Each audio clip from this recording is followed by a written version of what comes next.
Hi, this is Chad, and I'm going to show you how to fish. A lot of people of all ages probably will want a boat, but they're really expensive, thousands of dollars to buy one boat. And it takes a while to pay that off, to get enough with gas and everything. But there are a select amount of boats that are cheap. Most of them, though, are called kayaks and canoes. Today, I'm going to show you how to kayak fish, because kayaks are really cheap. 100, maybe a little more, but cheap.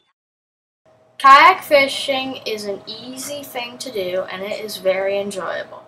There are many types of kayaks, and you can go fishing virtually anywhere and for virtually anything. Striped bass, sharks, marlin, anything. Today, though, I'm going to go kayak fishing for bass. Okay, so when you're kayak fishing, you cannot bring your entire tackle box. That's just too much for a kayak. You gotta bring just a select few confidence lures. I kind of like the Gary Yamamoto Cinco's. Sometimes a good minnow wrap is pretty good. Or a countdown rapper. And a lot of times swim baits work really well. You can use other lures as well, but those are my confidence lures. You also can, if you want, bring like a few spare hooks, just in case if you decide to do some bait fishing. You also need a good pair of pliers. These pliers have everything I should need. They got files, scissors, a knife. They got a spring, so I don't really have to work hard lifting it. Okay, I'm done. And pliers really are very essential when you're kayak fishing, because you need something to cut your line other than your teeth, and you need to take hooks out of fish's mouths.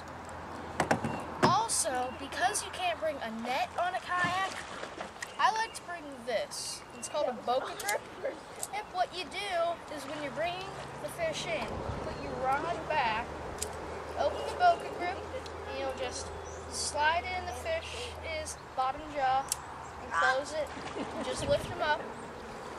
The fish doesn't get harmed much, and you get to handle the fish really well. This is also good for people who don't like handling fish, because you don't have to touch the fish. Also, when you're kayak fishing, a really good thing to have is this. It's a cage, and this is really helpful for when you're going to keep fish. You just take the fish, you push down the top part of the cage, put them in there, it floats up, they're trapped, and then this rope you can just tie to the back of your kayak. Any knot really will work. The key though, when you're getting a cage like this, you have to get one with a plastic top like this one is. If you don't, your cage is going to sink, and if you hit any sort of shore, or if you're just throwing it on shore, you're gonna probably kill your fish. That's never good. So make sure you get one with a plastic top. And then these don't come with strings. I just bought like a stringer, like for keeping fish. It's got a little spear. Not really a spear, just like a metal man at the end that you can stick in the ground. And if you want to keep fish on shore, and it's got a long rope, so you got plenty of room for tying, plenty of room for throwing the fish out. This is definitely, I can't really say a must-have, but it definitely is an advantage. Okay, a really good rod when you're kayak fishing probably is one like this. 7 feet long, medium light action. That's going to enable you to get far casts. And that's really essential when you're in a kayak because you're not far from the water and you're not going to get very far casts. Also, you have 8-pound line. That's probably the lowest line that you can go when you're on a kayak.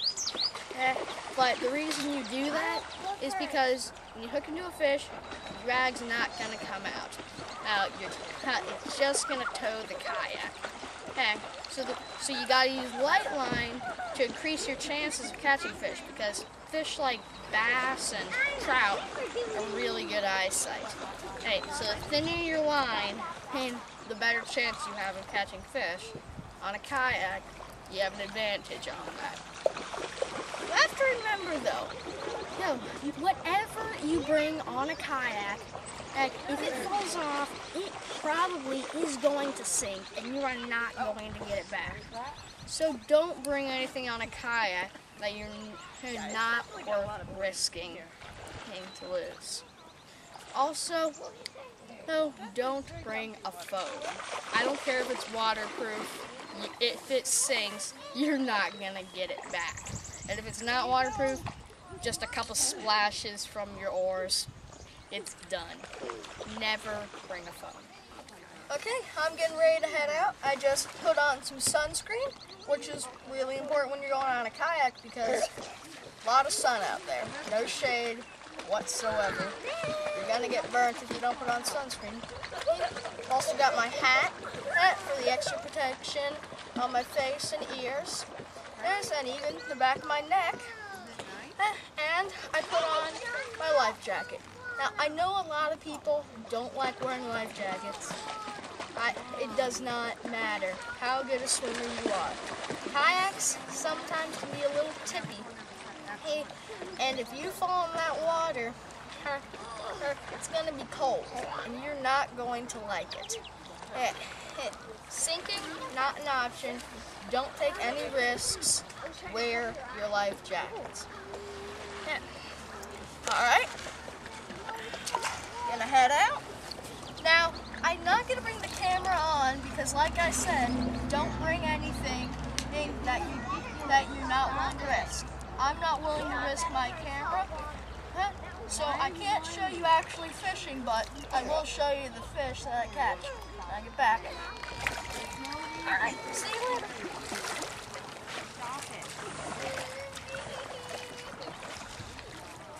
Okay, so I was just out fishing about 5 hours.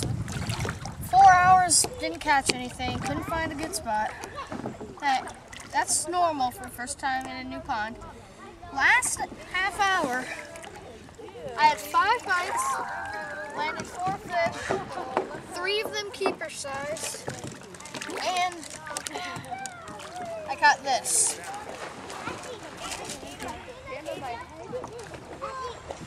It's 18 inches, about 3 pounds. That is a really good fish.